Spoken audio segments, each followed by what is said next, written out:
तो नमस्कार दोस्तों, परमाज के यूट्यूब चैनल पे आप सभी दोस्तों का स्वागत करते हैं। आज की जो क्लास होने वाली है सीटेट में आपके ट्रिक बताए जाएंगे, जो कि 5 ट्रिक होंगे। कौन कौन से ट्रिक हैं आप लोग देखिएगा, और किस प्रकार से प्रश्नों को सॉल्व करने का तरीका है उसे भी आप लोग देखिएगा, क्योंकि एग्जाम में जब बैठेंगे तो आप लोगों का यही जो तरीका है और यही कीवर्ड जो है आप लोगों को काम आएंगे। तो आगे बढ़ने से पहले बता दें कि जितने भी लोगों ने अभी तक हमारे चैनल को सब्सक्राइब नहीं किया तो सब्सक्राइब करके एक बार शेयर कर दीजिए अपने अपने ग्रुपों में, ताकि अधिक से अधिक लोग हमारे चैनल से जुड़ सके। और टेलीग्राम चैनल को ज्वाइन कर लीजिएगा, वहां से पीडीएफ आप लोग प्राप्त कर सकते हैं। तो शुरू करते हैं आज के पहले प्रश्न से। लेकिन बता दें कि जितने भी तरीके आप लोगों को बताएंगे 5 या 6, उसे आप लोग कंसल्ट करिएगा या फिर रट लीजिएगा, क्योंकि वही तरीका आप लोगों को एग्जाम में काम आएंगे। तो शुरू करते हैं आज के पहले प्रश्न से। तो पहला प्रश्न देखिए क्या करा है कि गणितीय अवधारणाओं को समझने का सर्वोत्तम तरीका क्या है, यानी गणित को समझने का सर्वोत्तम तरीका क्या होना चाहिए। तो पहला करा कि परिभाषा रटवाना। रटवाना आपका एक निगेटिव वर्ड है जो कि आपका गलत है, तुरंत काटिएगा। वास्तविक जीवन के उदाहरण के लिए देखिए, वास्तविक जीवन से जोड़कर अगर आप पढ़ा रहे हैं तो बालक बहुत ही बेहतर तरीके से सीखेगा, पॉजिटिव है।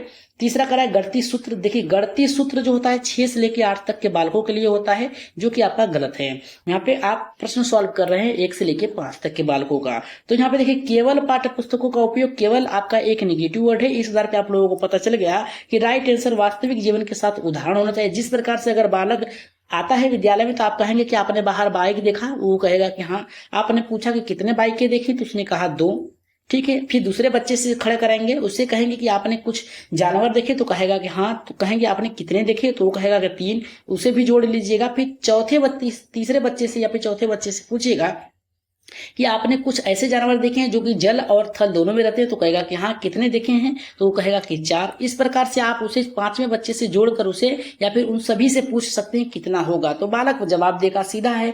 वो वास्तविक जीवन से जोड़कर अगर पूछेंगे तो बालक जल्दी से सीखेगा। राइट आंसर ऑप्शन नंबर यहाँ पे दूसरा सही होगा। अगर प्रश्न सॉल्व करने का तरीका आप लोगों को बेहतर लग रहा है तो सब्सक्राइब जरूर करिएगा। दूसरे प्रश्न पे आगे बढ़ते हैं। दूसरा प्रश्न हमारा कह रहा है कि गणित शिक्षण में त्रुटि विश्लेषण का मुख्य उद्देश्य क्या है। अगर बालक त्रुटियां कर सीख रहा है तो उसका उद्देश्य क्या होना चाहिए। छात्रों की कमजोरियों को उजागर करना, नहीं। दूसरा कह रहा है छात्रों को दंडित करना, आपका एक निगेटिव पॉइंट है, काट दीजिएगा। तीसरा करा सीखने में बाधाओं को पहचान करना। सीखने में बाधाएं जो हैं उसे पहचान करने में मदद करती है कि किस प्रकार से आप सीख रहे हैं। जैसे बालक को यहाँ पे कुछ क्वाइन देंगे या फिर कोई वस्तु देंगे जिसे वो क्या करेगा, काउंट करेगा, और काउंट करते करते क्या करेगा, कहीं गलतियां कर देगा, तो फिर से कहेंगे कि आप फिर से रिपीट करिए। करते करते एक बार त्रुटि ऐसी आएगी कि जिससे पता चल जाएगा कि त्रुटियां क्या कर रहा है, जोड़ने में कर रहा है या फिर जोड़ने का जो तरीका है उससे गलती कर रहा है, या फिर अंकों के माध्यम से कर रहा है। इस तरीके से उसकी पहचान करके उसे आप सिखाने का प्रयास करेंगे। तो ये था आपका पॉजिटिव। चौथा करा कि परीक्षा के परिणाम जो होते हैं 6 से लेकर 8 तक के बालकों, यानी उच्च स्तर जो बालक होते हैं उन तर्क करते हैं, उनके लिए होना चाहिए। ऑप्शन नंबर यहाँ पे जाएगा आपका दूसरे का तीसरे के साथ जाएगा। आगे बढ़ रहे हैं यहाँ पे नेक्स्ट प्रश्न के लिए। नेक्स्ट प्रश्न हमारा कह रहा है कि बाल गणितीय ज्ञान जो होता है, यानी आपका चाइल्ड जो मैथमेटिकल जो नॉलेज होता है उसका आधार क्या होता है। पहला करा स्मरण शक्ति यानी सोचने की, दूसरा करा समझ की, तीसरा अभ्यास की, चौथा करा रटना। रटना आपका एक निगेटिव वर्ड है, तुरंत काटेगा, बचा आपका 3। तो आपको पहचान करना है कि इसमें से सही कौन सा होगा। तो सही की पहचान करने के लिए स्मरण शक्ति जो होती है 6 से लेकर 8 तक के बालकों के लिए होती है, यानी आपके कह सकते हैं उच्च कक्षाओं के लिए बालक हो सकता है। तो ये तो आपका कट गया, बचा 2। तो अभ्यास जो होगा बार बार रिपीट करने से नहीं, गणितीय ज्ञान की बात किया है तो समझ अगर रहेगा तो अभ्यास भी कर लेगा, इतना तो आपको आना ही चाहिए। तो राइट आंसर आपका ऑप्शन नंबर यहाँ पे दूसरा सही होगा, क्योंकि कोई बालक 1 2 3 करके काउंट कर रहा है, कोई बालक उल्टे 3 2 1 करके पढ़ रहा है। तो इस आधार पे उसकी समझ जो होती है वही उसका मायने रखता है, कितने अच्छे से वो पढ़ता है। राइट आंसर ऑप्शन नंबर दूसरा एकदम करेक्ट होगा। आगे बढ़ रहे हैं यहाँ पे चौथे प्रश्न पे। इसे हम लोग की पॉइंट के आधार पर सॉल्व करेंगे।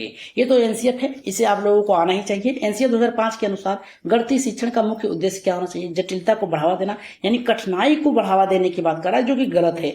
डर पैदा करना आपका एक निगेटिव है, इसे काट दीजिएगा। सोच और तर्क शक्ति विकास करना, परीक्षा में पास कराना, तो आप उच्च कक्षाओं के लिए होंगे। अंकों में बांटने की बात कर रहा है, जहां पर परीक्षा में पास करने की बात करे, अंक वाली बात करे, ग्रेडिंग वाली बात करे, ये बांटने की तरीका की बात कर विकसित कर रहा है। तो आधार पर राइट आंसर आपका जाएगा यहाँ पे पे तीसरे। देखिए एनसीआर 2005 हर तरीके से बताया किस प्रकार से आपको सीखना है, किस प्रकार से आपको चलना है। आगे बढ़ रहे हैं यहाँ पे 5वें प्रश्न पे। 5वां प्रश्न बहुत ही बेहतर है। कह रहा है कि गणितीय क्लब का मुख्य उद्देश्य क्या है? परीक्षा की तैयारी करने के लिए नहीं, गणितीय सोच गणित को रचनात्मक तरीके से सिखाना, होमवर्क नहीं होगा, गणितीय कमजोर कुछ छात्रों को दंडित नहीं कर सकते हैं। आपका ऑप्शन नंबर यहाँ पे पॉजिटिव होगा, आपका बी ऑप्शन। क्योंकि देखिए जब तक आप बालक के रचनात्मक कई तरीकों से सॉल्व करने का तरीका बालक सीखता है तो याद रखेगा वो गणितीय क्लब के अंतर्गत आता है। राइट आंसर ऑप्शन नंबर यहाँ पे दूसरा सही होगा। आगे बढ़ते हैं यहाँ पे छठे प्रश्न पे। छठा प्रश्न तो बहुत ही बेहतर है, इसका आंसर आप लोग जल्दी से दीजिएगा। कह रहा है कि यहाँ पे कॉन्क्रीट, यहाँ पे कह रहा है कि पिक्टोरियल, और यहाँ पे कह रहा है कि ऑब्जेक्ट यानी सीपीए का तरीका किसके लिए उपयोगी होता है?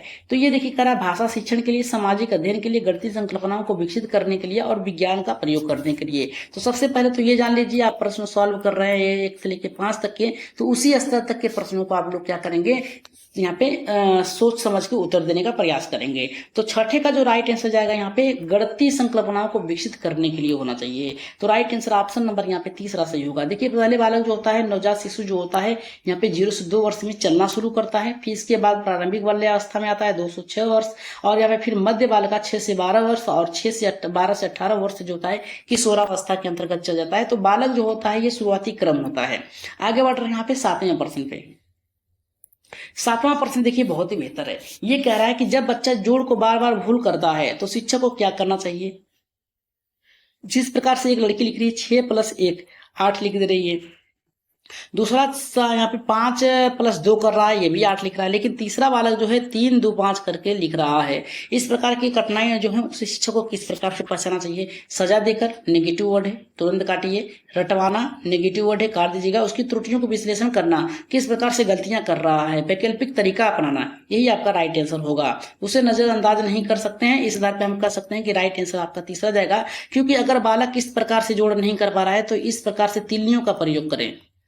क्या करें? तिल्लियों का। इसी प्रकार से आप लोग क्या कर सकते हैं, तो अपनी जो शिक्षण प्रक्रिया है उसको चेंज कर दीजिए ताकि बालक सीख सके, उसकी कठिनाई को दूर करने के लिए। आगे बढ़ रहे हैं यहाँ पे 8वें प्रश्न पे, जो कि बहुत ही बेहतर है। और मूल्यांकन का अर्थ क्या होता है इसे भी आप लोग जरा देखिएगा, लेकिन उससे पहले हम देख लेते हैं यहाँ पे क्या कर रहा है प्रश्न। ये कह रहा है गणितीय शिक्षण में मूल्यांकन का उद्देश्य क्या है? कह रहा है कि छात्रों के पास फेल करना नहीं, छात्रों को प्रतिस्पर्धा को बढ़ावा नहीं देंगे, द्वंद्व की भावना हो जाएगी, सीखने की प्रक्रिया की जानकारी प्राप्त करना अंकों के आधार पे गलत है। राइट आंसर ऑप्शन नंबर तीसरा सही होगा 8वें का। देखिए मूल्यांकन क्या होता है? देखिए मूल्यांकन एक ऐसी प्रक्रिया जिसके द्वारा हम ये जानने का प्रयास करते हैं कि किस कक्षा में कोई अध्यापक शिक्षा से संबंधित उद्देश्य, विषय और संबंधित उद्देश्य को लेकर चल रहा है, वह किस सीमा तक पूर्ण है, अर्थात विद्यार्थियों के शिक्षकों के द्वारा जो भी पढ़ाया जा गया है, ज्ञान को दिया गया है, वह विद्यार्थियों के ने किस प्रकार सीमा तक ग्रहण किया है, इस आधार पे हम कह सकते हैं उसके गणितीकरण की प्रक्रिया को जान सकते हैं। तो ये था आपका 8वें का उत्तर। आगे बढ़ते हैं यहाँ पे 9वें प्रश्न पे। ये देखिए क्या कह रहा है कि ब्रूनर के अनुसार गणितीय अवधारणा को सिखाने का क्रम क्या है? पहला कह रहा है प्रतीकात्मक के द्वारा, क्रियाओं के द्वारा, दृष्टिगत द्वारा। दूसरा कह रहा है कि प्रतिक्रिया, दृष्टि, प्रतीकात्मक। तीसरा कह रहा है दृष्टिगत। यहाँ पे कह रहा है पहले देखना, फिर प्रक्रियात्मक होता है, फिर क्रियात्मक होता है। चौथा कह रहा है कोई भी क्रम विशेष नहीं है। तो देखिए ब्रूनर ने क्या कहा है, ब्रूनर के अनुसार बच्चे पहले क्या करते हैं? क्रियात्मक करते हैं। तो क्रियात्मक आपका आएगा ऑप्शन नंबर यहाँ पे किसके साथ जाएगा?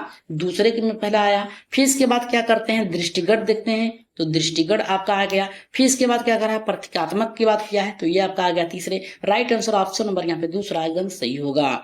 आगे बढ़ रहे हैं यहाँ पे 10वें प्रश्न पे। थोड़ा सा ब्रूनर के बारे में जान लेते हैं।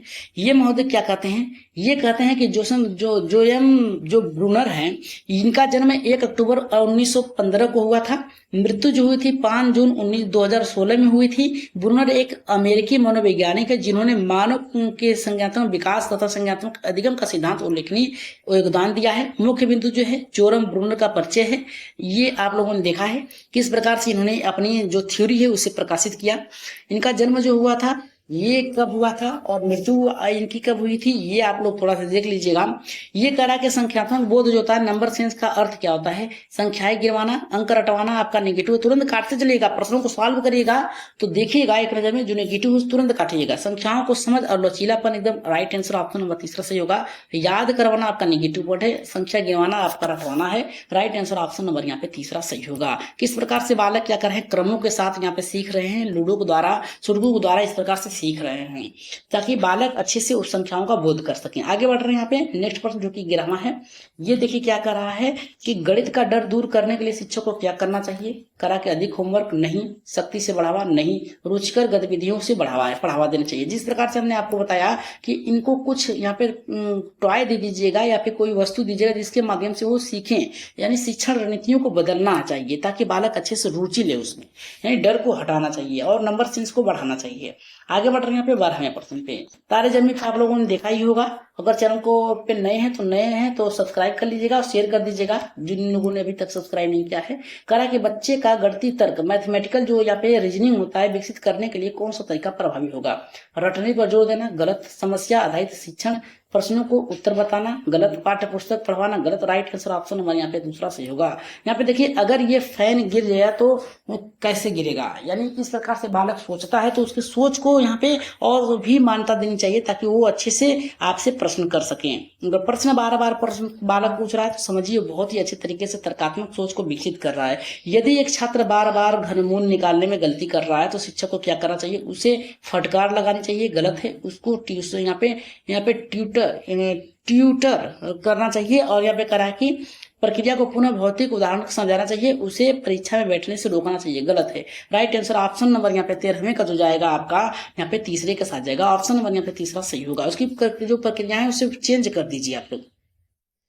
14 का देखिए क्या करा है, गणितीय सी यहाँ पे शिक्षण में समूह कार्य का मुख्य लाभ क्या होता है, समय व्यतीत करना, बजट करना नहीं, जल्दी से उत्तर देना नहीं, सहपाठी से सीखना और सहयोगात्मक एकदम सही होगा। राइट आंसर ऑप्शन नंबर यहाँ पे तीसरा, तीनों लोग मिल के कार्य करेंगे तो जल्दी से सीख लेंगे।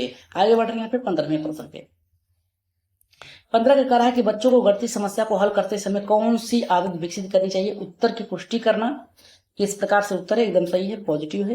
कर समय की गणना करना, समय की गणना नहीं करना है, बालक को सिखाना है, अंकों की गिनती करना नहीं, प्रश्न छोड़ देना नहीं। राइट आंसर ऑप्शन नंबर यहाँ पे पहला सही होगा। अगर हम बात करें 16वें प्रश्न की जो कि बहुत ही बेहतर है, ये करा कि वर्गमूल यानी स्क्वायर रूट की अवधारणा को सबसे पहले किस स्तर तक समझना चाहिए, पहला करा प्रक्रियात्मक स्तर पर, दूसरा करा अमूर्त स्तर पर, तीसरा करा के दृष्टिगत और ठोस स्तर पर और चौथा करा की परिभाषा में। तो राइट आंसर यहाँ पे किसके साथ जाएगा, 16 का उत्तर आप लोगों को देना है, इसका आंसर हम लोग छोड़ रहे हैं, आप लोग कहाँ देंगे कमेंट बॉक्स में इसका आंसर बताइएगा कि कौन सा सही होगा 16 का। आगे बढ़ते हैं यहाँ पे 17वें प्रश्न पे। 17 करा है कि बच्चों के पूर्व ज्ञान जो है यानी पीयर जो नॉलेज है का उपयोग क्यों आवश्यक है, पहला का समय बचाने के लिए, पाठ जल्दी खत्म करने के लिए, सीखने को उसके अनुभव से जोड़ने के लिए, चौथा कराएंगे केवल औपचारिकता के लिए। तो राइट आंसर यहाँ पे 17 का किसके साथ जाएगा, तो 17 का जो राइट आंसर जाएगा ऑप्शन नंबर यहाँ पे तीसरा सही होगा, सीखने के उसके अनुभव के साथ जोड़ना। जितना भी आप अनुभव के साथ जोड़कर पढ़ाएंगे, बालक पहले से देखा है उसके साथ जोड़कर पढ़ाएंगे तो बालक बेहतर तरीके से सीख लेगा।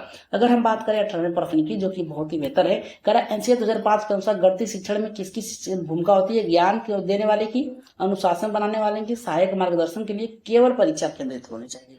तो राइट आंसर यहाँ पे 18वें किसके साथ जाएगा, तो सहायक और मार्गदर्शक के रूप में होनी चाहिए एक शिक्षक को। तो राइट आंसर यहाँ पे हमारा ऑप्शन नंबर यहाँ पे तीसरा सही होगा। यहाँ पे देखिए क्या कर रहा है, राष्ट्रीय पाठचर्या रूपरेखा एनसीएफ के द्वारा बच्चों को क्या, कैसे और पढ़ाना चाहिए। राष्ट्रीय पाठचर्या रूपरेखा 2005 इन्हीं प्रश्नों पर ध्यान केंद्रित करता है कि बालकों को किस प्रकार से पढ़ाना चाहिए। रविंद्रनाथ टैगोर ने सभ्यता और प्रगति की यहाँ पे बात कही है, जिसमें उन्होंने कहा बताया है कि सृजनात्मकता और यहाँ पे उदार मंद बचपन जो होती है एक कुंजी होती है जिसे नकारात्मक स्वर यहाँ पे न समझ कर वयस्क संसार द्वारा उनकी विस्तृतियों को यहाँ पे खरा उतरता है। आगे बढ़ रहे यहाँ पे पीडीएफ प्राप्त कर लीजिएगा आप लोग टेलीग्राम से। यहाँ पे करा कि गणित में खोज आधारित अधिगम डिस्कवरी बेस्ड लर्निंग जो होता है यहाँ पे करा कि किस पर बल देता है, पहला करा उत्तर हटवाने पे, गलत है। शिक्षक पर निर्भरता करता है छात्रों की भागीदारिता और खोज पर। राइट आंसर ऑप्शन नंबर तीसरा सही होगा। पाठ्य पुस्तक पर अच्छांतर करना यह गलत होगा। राइट आंसर ऑप्शन नंबर यहाँ पे तीसरा सही होगा। अगर हम बात करें आज की क्लास का लास्ट प्रश्न जो कि 20वां है, इसका आंसर आप लोग कमेंट में दीजिएगा। रिमेडाइल टीचिंग का उद्देश्य क्या होता है? मेधावी बच्चों के लिए विशेष कक्षा, गणित को कठिन बनाना और कमजोर छात्रों को गलतियां सुधारना, पाठ्यक्रम जल्दी खत्म करना। तो राइट आंसर यहाँ पे किसके साथ जाएगा? 20वें का। अगर हम 20वें की बात करें तो इसका राइट आंसर आप लोग दीजिएगा। पहला सही होगा, दूसरा, तीसरा या फिर चौथा। जल्दी से इसका आंसर आप लोग कमेंट बॉक्स में दीजिएगा और बताइएगा कि आज की क्लास आप लोगों को कैसी लगी। जाते जाते आप लोग अपना सुझाव जरूर दीजिएगा कि हमें किस प्रकार से और भी तरीके से प्रश्न को पेश करना चाहिए ताकि आप लोगों को और भी बेहतर तरीके से समझ आ सके। तो आज के लिए इतना ही, धन्यवाद। जाते जाते सब्सक्राइब चैनल को जरूर करिएगा, सब्सक्राइब करके शेयर कर दीजिएगा और टेलीग्राम चैनल को ज्वाइन कर लीजिएगा। पीडीएफ प्राप्त करने के लिए नंबर पर संपर्क कर सकते हैं, आप लोगों को मिल सकता है। तो आज के लिए इतना ही, धन्यवाद।